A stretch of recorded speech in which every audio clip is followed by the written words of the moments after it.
নমস্কার গুণীজন, সকলকে আমার প্রণাম। আজকের গল্প কোনো জিনিসের প্রতি দৃষ্টিপাত করার এক সুন্দর উপায়। মূল্যবোধ যে বিষয়ে আশা আছে, চিন্তার স্বচ্ছতা। বাবা একটা ম্যাগাজিন পড়ছিল এবং তার ছোট্ট মেয়েটা মাঝে মধ্যেই তার কাজে ব্যাঘাত ঘটাচ্ছিল। তাকে ব্যস্ত রাখার জন্য সে কাগজ থেকে একটা পাতা ছিঁড়ল যেখানে পৃথিবীর ম্যাপ আঁকা আছে। বাবা সেটাকে অনেকগুলো টুকরো ছিঁড়ে দিল মেয়েকে বলল, ওই টুকরোগুলো আবার একসাথে করে ম্যাপটা তৈরি করে ফেলো। ছোট্ট মেয়েটা আনন্দের সাথে তার ঘরে গেল এবং ওই কাগজের ধাঁধার কাজটা সম্পূর্ণ করবে বলে, সে সেটাকে জোড়া লাগাবো বলে সেই ঘরের টুকরো কাগজগুলো নিয়ে গেল। বাবা নিশ্চিন্ত ছিল যে মেয়ের সারাদিন লেগে যাবে এই কাজ করতে। আনন্দের সাথে সে ম্যাগাজিন পড়তে শুরু করে দিল। কিন্তু কয়েক মিনিটের মধ্যে তার ছোট্ট মেয়েটা একটা নিখুঁত সাজানো ম্যাপ নিয়ে ফিরে এলো তার বাবার কাছে। অবাক হয়ে গিয়ে বাবা নিজে জিজ্ঞাসা করলো যে এত তাড়াতাড়ি সে কীভাবে কাজটা শেষ করলো। মা, তুমি কী করে করলে এই কাজটি? এটা তো করা কোনো সহজ ব্যাপার নয়, এটা খুব কঠিন ব্যাপার, আমার পক্ষেও কঠিন ছিল। ছোট্ট মেয়েটা উত্তর দিয়ে বলল, ওহো বাবা, কাগজের পেছন দিকে একটা লোকের মুখ ছিল। আমি টুকরোগুলো জোড়া লাগানোর যাতে একটা নিখুঁত মুখ পাওয়া যায়, যার থেকে ম্যাপটা সঠিকভাবে তৈরি হয়ে গেল। বাবাকে বিস্ময়কর অবস্থার মধ্যে রেখে দিয়ে ছোট্ট মেয়েটা বাইরে খেলতে চলে গেল।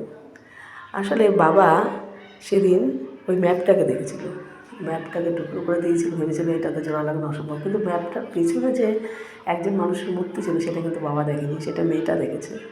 আর ওটাকেই সে জোড়া লাগানোর জন্য আপ্রাণ চেষ্টা করেছে এবং ওটা জোড়া লাগাতে গিয়ে ম্যাপটাও জোড়া লেগে গেছে।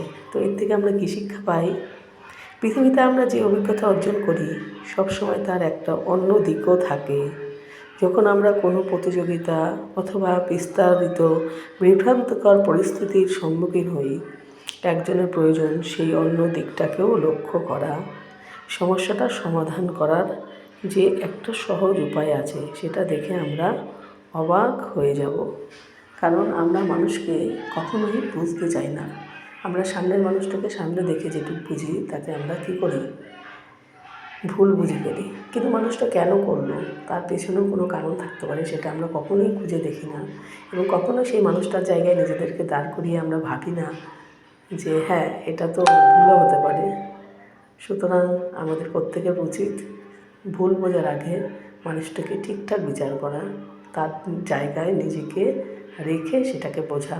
তাহলে হয়তো অত বেশি ভুল বোঝাবুঝি আমাদের চারিদিকে হবে না এবং আমরা সবাই একসাথে মিলেমিশে চলতে পারবো।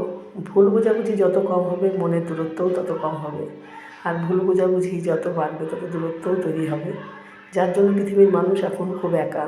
সোশ্যাল মিডিয়ায় সবাই ব্যস্ত, কিন্তু নিজেদের মধ্যে যে মলিনতা ছিল, যে ভালোবাসা ছিল, যে শ্রদ্ধা, যে ভক্তি ছিল বাবা মা সন্তান ভাই বোন সবার মধ্যে, সেটা কিন্তু খুঁজে পাওয়া এখন খুব কঠিন।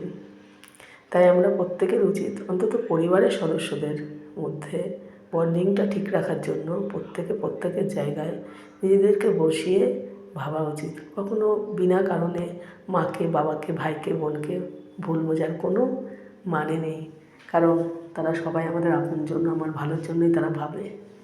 তো বন্ধুরা, সবাই চেষ্টা করবে এই পদ্ধতিটা মেনে নেওয়ার এবং ভগবানকে চরণে নিজেদেরকে সমর্পণ করে সবটা করবে। তো তখন ভগবান সবটা এমনি স্মুথলি করে দেবে, সুন্দর হয়ে যাবে সব। রাধে কৃষ্ণ এভরিওয়ান। ভালো লাগলে চ্যানেলটা সাবস্ক্রাইব করো অ্যান্ড গুড নাইট। সবাই খুব ভালো থাকবেন, আনন্দ থাকবেন। Thank you.